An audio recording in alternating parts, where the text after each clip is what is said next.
Welcome back, everyone, to Lore of the Shadow, where I have finally arrived at the city of Dol Amroth after taking a little side trip through the dead marshes. And I am now presenting myself to a Dol Amroth door guard. Hello. Bolton, speak your business, stranger. There was a time when passage into the city was free and open, and none needed to answer questions. But those days are done. They will come again when the war is over. Very well, my name is Pineleaf Needles, and I have an urgent warning for Lothiriel from Dorthaneth, the leader of the Avari.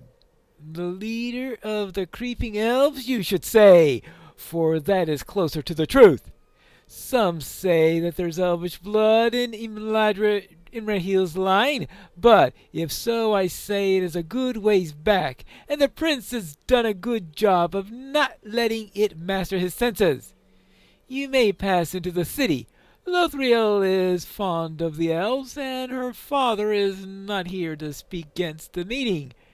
It is not my place to speak for him, though I think that his mind would be clear on this. Find Lothiriel in the great hall of Dol Amroth. Boy, he is not liking Lothiriel at all. I have arrived at the Swan Palace. It seems to feature live swans. Okay. Well, I guess they want to drive home the swan theme really perfectly. And this looks like Lothiriel, the daughter of Imrahil. Hello there, ma'am. What brings you to Dol Amroth, adventurer? Surely there is danger to be found everywhere, and you seem a long way from your home. I bring a message from Dorthaneth.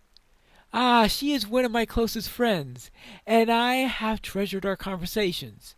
Recently, she had some wise counsel to provide about a delicate matter, but we need not speak of that. What message do you have for now, friend of my friend? Yes, I bring a message of warning relating to the Corsairs who have invaded these lands. I will take Dorthaneth's warning to heart, but I do not know much about the people of Umbar. I don't know much about the people of Umbar or of their leaders. Every child of Gondor knows the tale of Castamir, the usurper, of course, but this is a name from long ago, and I thought that his line was ended. I do not know.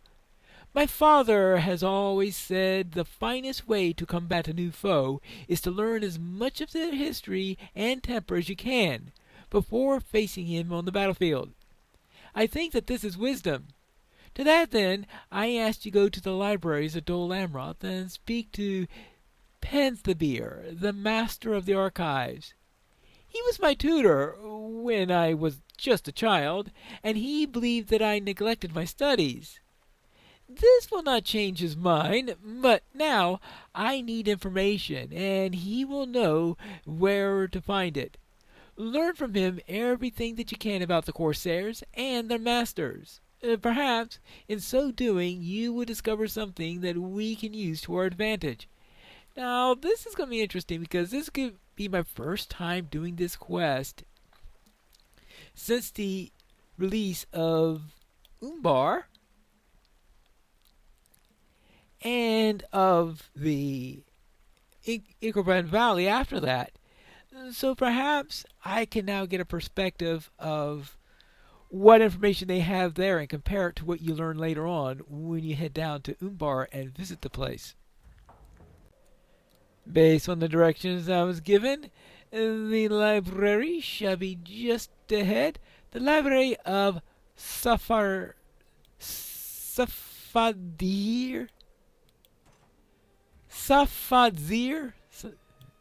something like that. If you want service at this library, you need to know how to pronounce it properly. Good thing they don't have a sign that actually reads that. Hello there. Well, the scholars here are at your disposal, of course. Lothiriel seeks information? What a wonder! She has never sought our knowledge before this. Perhaps she has begun to take seriously the duty with which she has been charged. At last, when I was her tutor, she was the very picture of an inattentive boredom. It is one of my greatest regrets that I was unable to impress upon her the importance of study. Ah, that is ancient history. What matters now is the present need. The scholars here are at your disposal, of course. Allow me to guide the course of your studies. Narmil and Nossoth has traveled extensively throughout the kingdom of Gondor, and can tell you of a great deal about the land and of our rich history. Nossoth has a particularly keen insight for the lineages of the kings and the stewards, and the political intentions of various lords and ladies. Kirhael can tell you a great deal about the corsairs, and the port from which they hailed.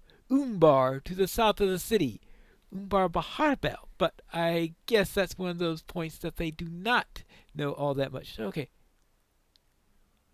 Alright. See, Nenimia and Nosat had traveled extensively throughout there, and okay, fine. And Kiethabel can talk about the corsairs. Okay. Now I see. You were giving particulars after you gave the generals. Okay, I guess that makes sense. Now, I see you questioning that way, so I presume that I will find one of the scholars. Yes, here she is. This is Noseth. Imrahil is well loved by the people, but his daughter Lothiriel is untested and unproven. Well, that's usually true for anyone who's had their first major leadership position, I guess. Lord Imrahil is the Prince of Dol Amroth, and he is the wise ruler of the city and its surrounding lands. He has gone to Minas Tirith with many soldiers, and he has left some of his swan knights to serve his daughter Lothiriel, who now rules in the city during his absence.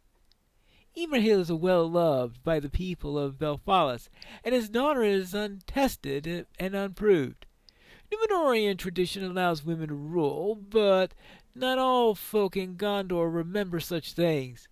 I have heard some dissatisfaction that she was chosen to rule the city while her father was away.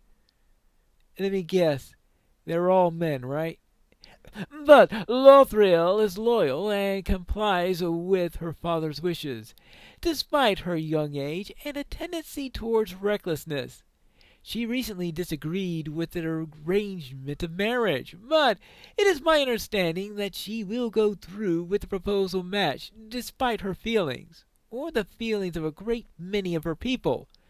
Some things are not meant to be, and I fear that there would be a reckoning for it. Okay, and there are details here. Okay, what can you tell me about the prince? The Prince of Dol Amroth is a good man and loves his daughter Lothiriel, but he was sworn oaths to the steward and could not refuse the call of Gondor. Once the beacons were lit, Imrahil had no choice but to leave for Minas Tirith. Now his daughter must rule Belfalis, and the war threatens to come here as well. Yeah, I could tell you that certainly has come here. All right, and what is the problem with the betrothal? I will tell you what I think, but please do not convey my words outside of these walls. I do not wish to find myself in trouble for speaking this way, but here is what I know. I have heard from the steward of Gondor, Denethor II, awoke from his slumber one night with a vivid memory. Oh, not another Denethor dream! Oh, what the dream may have been, I never learned, but whatever it was compelled him to propose that Imrahil command his daughter Lothiriel to wed the steward's son Boromir. Boromir. Well, Well, we don't have too much to worry about that marriage then. This rightly gives good folks pause. For Lothiriel and Boromir are first cousins, and such close marriages harken back to the dark days before the fall of Numenor, when kin married kin, and much harm was done. Imrahil disapproves of this notion, and I understand that Boromir does as well, but neither man can refuse the steward's his request. Yeah? Well, right. Lothriel has stated that she will consent to the marriage if she must, but the prospect makes her unhappy, and I have heard that she has been stealthily leaving the city to seek advice of the elves. I see. Alright, so that is why she has been talking to Dorthaneth, and why people are disapproving of her talking to elves and all the like. But, well, I'm wondering how I should break the news to Lothriel. I suppose she is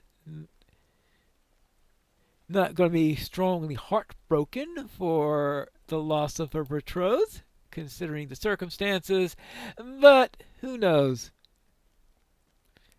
Ah, and now this is Naramil. I will tell you what I can about our kingdom. There is much of which I might speak. But that is a rich history, and there is much to which I might speak. The kingdom was first established in the wake of disaster. The land of Numenor fell beneath the waves. Only fast ships could save the household of Elendil and bring them to these shores. High King Elendil's sons ruled the kingdom together, but when the dark power returned to Middle-earth, Elendil and his sons Isildur and Anarion were slain.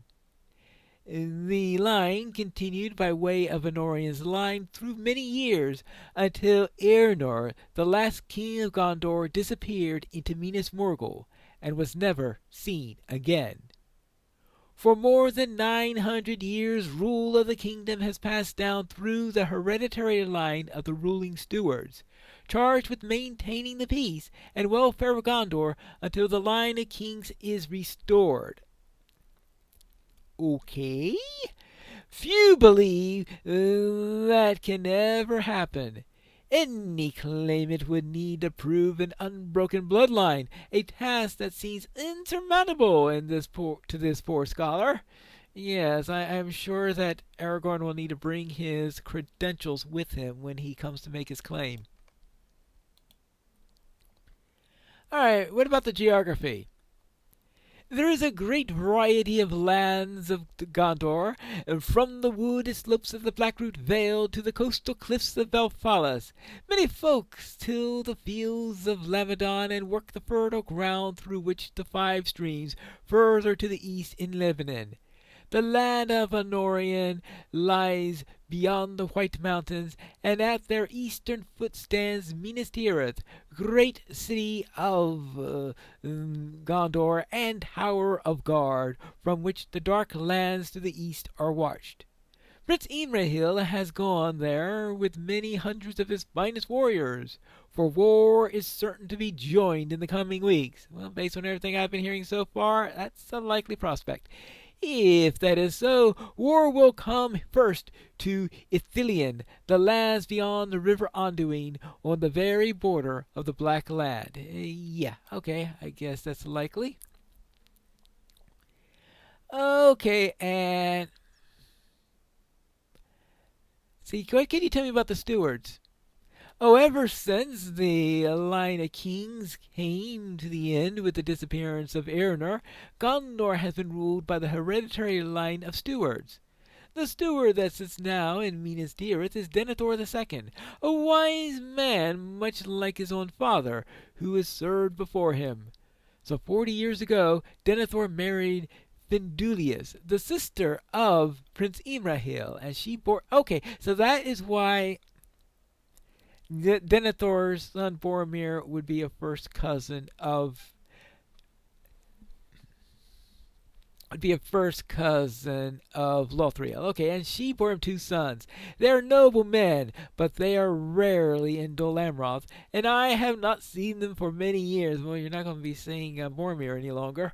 Findulius loved Denethor, but some say that the tower of stone in which she dwelt was not to her liking, and that she died after a dozen years, far from the seaside cliffs that she loved.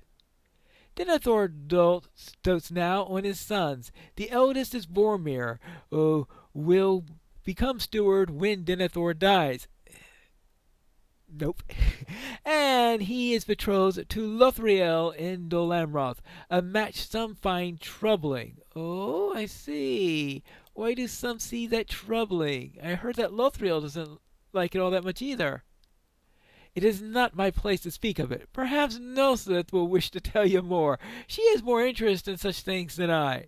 Oh, well, of course, I've already heard her point of view on that matter. So now, let's go across to the next area.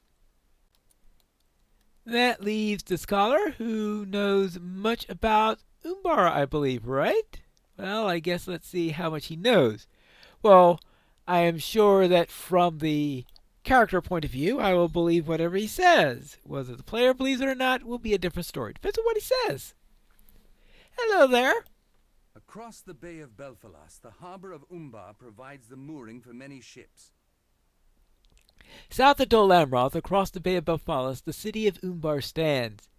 Its large harbor provides the mooring for many great ships, and a mighty fortress was built there. Yes, that's true. It was an important port for the Númenóreans, but when strife split the loyalties of that people, Umbar became a contested land. That's true also. It remained so throughout history, at times taken by Gondor and at other times occupied by the Black Númenóreans and their Haradrim allies. One of the most devastating losses to Umbar occurred following the Kinstrife, one of Gondor's darkest periods. The sons of Castamir the Usurper, chief architect of the Kinstrife, escaped from Gondor and named themselves the Corsairs of Umbar. Castamir's sons were all slain, but their legacy remains. The Corsairs have caused much hardship along the coastline over the years.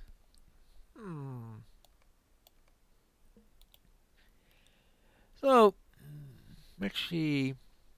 Are the Corsairs to be feared? The Corsairs of Umbar have harried the coastlines for many years, but the fighting force of Gondor has always been sufficient to drive them away. It may be different now, for our attention must be split between the Corsair raiders from the south and the shadow that moves towards Minas Tirith from the east. Yeah, okay, I will agree with that. And who are the heirs of Castamir? I don't think any true heirs of Castamir still live. In fact, they maintained that doubt even in the story of Umbar. They're saying, because there's just a question of whether, well, they use that title, but it's not necessarily really the case. Well, I guess they could be the heirs in spirit rather than in flesh. And that was a long time ago when soldiers of Gondor could conceive of no mercy for the sons of Castamir. I'm certain that they were all slain. I am troubled by the title, however, for it means that whoever is using it knows how to manipulate the Corsairs. Evoking the name of Castamir in the way is a highly effective means of mobilizing the enemies of Gondor. There is more behind the increase in Corsair activity than there have been in the past. These heirs of Castamir may not be heirs in truth, but they certainly intend to continue the legacy of trouble he began so long ago. What's interesting, though, of course, is that the people of Umbar, I guess he doesn't know, of course, that the people of Umbar don't think too much about the heirs of Castamir, but I guess trying to stir up hate on all that stuff doesn't work on there. Okay, let's tell me about the Kinstrife then. It is a sad portion of our history and not pleasant to talk about, but in the name of study I will do so. More than 1,000 years ago, the king of Gondor sent his son Valakar to the lands of Rhovanion as an ambassador of peace. While in that place, Valakar met and fell in love with a woman of that people who bore him a son, Eldakar. In time, Valakar succeeded to the throne of Gondor. Alright, so he fell in love with... I wonder if these people, were they the precursors to the Rohirrim? That could be interesting on the matter. Tensions began to grow in the southern reaches of the kingdom. What would happen when Valakar died and his sons came to the throne? Eldakar did not possess pure Númenorian blood, but a lesser proportion due to his northern mother. Eldakar did not sit on the throne for very long before Gondor erupted into open revolt. A relative from the distant lands of the family line seized the throne, Castamir, the usurper.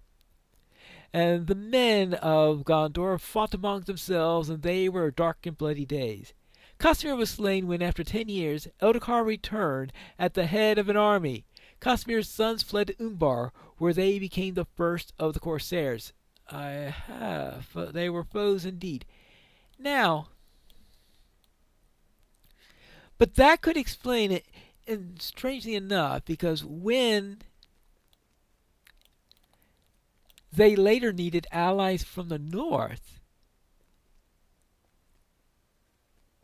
and they came in the last minute to save them on the, out in the Great River area, they would have been saved by probably, that's what I'm thinking, if they were the ancestors of the Rohirrim, because they could be that they came to save them because of that marriage. I mean, the only reason why Gondor still exists could be because of that very marriage in there, even though it did cause us kin strife and all of that. I see that Noseth spoke to you of Lothiriel's betrothal. I should have counseled restraint. Did my scholars help you learn anything of use? It seems to me that the Corsairs are a dangerous threat, and Lothiriel would be wise to recall the swan knights that she sent from the city. I hope that the information of my scholars proves helpful to you and to Lothiriel, and awakes her to the uncertain future that awaits. I see that Noseth spoke to you of Lothiriel's betrothal to Boromir. I should have counseled her to exercise restraint. None are happy of the match save Denethor, and as he is the ruling steward, there is none willing to speak against his wishes. All I know of it is that he has had a dream of some sort to convince him of the righteousness of the match, but I do not know what it could have been. Well, I guess I will not tell him about that Boromir is not going to be wedding Lothiriel. But perhaps we should tell Lothiriel. I have returned from my studies. You have returned. Why do you appear so sorrowful? What is wrong? There is no easy way to give such tidings as you have heard of Boromir, but you do the best you can and tell Lothiriel that he fell in battle protecting those who could not protect themselves. Her face betrays a confused mixture of emotions. Yeah, I guess I could expect that. I do not know what to say, Pinelor. Boromir was a good man. He always had my love and my respect, and I would have married him for Gondor. His father, the steward, dreamed of the triumph of the kingdom, and in the dream I was garlanded queen in Minas Tirith, beneath the fair of gold and golden sun. My father, too, had a similar dream. He dreamt that I was in a high place, wearing a golden crown. Lothiriel wipes her at the dampness of her eyes and the back of her sleeves. I mourn for my cousin Pinelor, and for Gondor. I was unhappy with the marriage match, but now that it is gone, I am sad for its passing. Glad that he attained glory, and angry for my relief. I don't know how to feel. will grieve at another time. For now I must be strong. While my father is away, I must rule in Dol Amroth. I do not have the time to come to terms with this loss, fine lore. I will grieve at another time and reconcile my feelings then. For now I must be strong. At the sight of her shawl, you see that Lothiriel is resolved, and the strength of her father is in her. I sent forth the Swan Knights for two purposes. One was the purpose of a ruler, to ensure the safety of her people. The other purpose was that of a rebellious child acting out against the wishes of her father in the only way that she could. That purpose I regret. Now is the time for the Swan Knights to return to Dol Amroth, for I will have need of them if we are to survive the menace of Umbar and the heirs of Castamir. Travel first to the beacon of Amanlontir, east of the city, and tell Nethros to return. He is the nearest of the Swan Knights, and is advanced in age, but he has not decreased his skill one measure. Travel then to the beacon of Mygon in Lamadon. Heladir is the knight that I sent to Lamadon, and he is also brave at heart. The last of the knights I sent forth is named Rovalag, and he will be somewhere in the Blackroot Vale, I know not where. Well, last I saw him, he was near the Stone of Erech, so I will check that location. So, I have to go out and gather some knights, and that'll be for the next episode of Lore of the Shadow.